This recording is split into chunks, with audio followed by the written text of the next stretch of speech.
Un vaste monde nous entoure, intrigant, complexe et incertain. Confrontant l'homme à ses choix, grâce à son instinct, il a su relever les défis de son temps. Un nouveau monde vous attend. Faites-en partie avec Active Trades.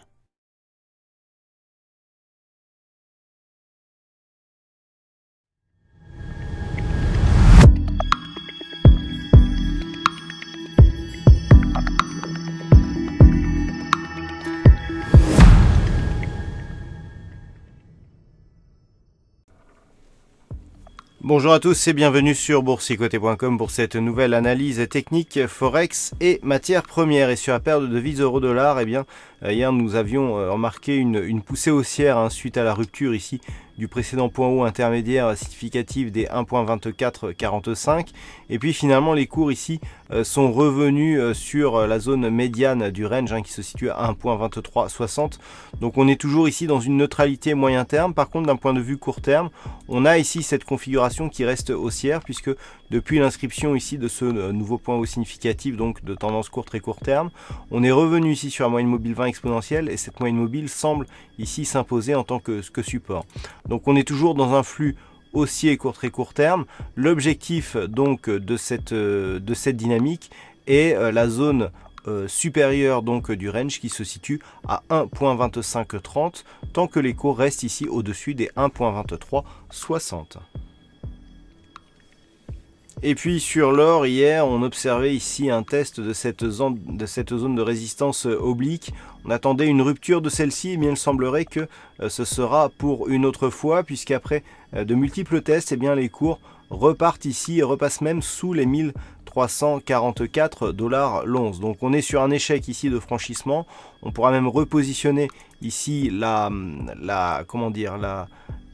résistance oblique puisque nous avons désormais 3 points significatifs et il faudra attendre donc un test de celle-ci pour avoir une sortie éventuelle avec donc une possible poussée haussière qui pourrait nous ramener sur la zone des 1364,50 $ l'once. Donc la dynamique se neutralise. Nous sommes ici sur une petite zone intermédiaire qui était précédemment une résistance donc qui se situe à 1339,65 $ l'once. Les cours sont venus ici s'appuyer sur cette zone, sur la moyenne mobile 20 exponentielle. Alors d'un point de vue très court terme, on peut encore continuer à monter, on le voit ici sur cette configuration, on a une évolution qui se fait toujours ici entre la moyenne mobile et la bande de Bollinger supérieure, mais il ne faudrait pas ici que la cassure de cette zone des 1344 soit pérennisée et même confirmée, puisque dans ce cas l'objectif deviendrait ici le retour sur la zone des 1324,20 $ l'once.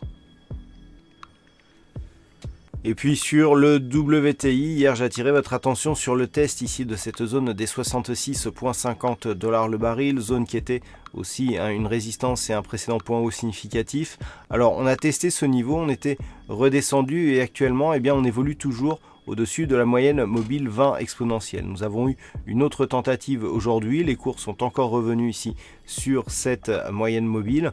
Donc en cas de mouvement ici un peu plus puissant, on pourrait éventuellement franchir cette zone des 66,50, auquel cas le prochain objectif se situe ici à 69,50 $ le baril. Par contre, dans le cas d'un retour ici sur la bande de Bollinger inférieure, qui se situe actuellement proche des 64,30 $ le baril, ce scénario ici de franchissement haussier serait invalidé. Voilà donc ce que nous pouvons dire sur cette analyse technique Forex et matières premières. Passez une bonne soirée, de bons trades, on se retrouve dès demain pour d'autres analyses techniques, toujours sur le site boursicoté.com.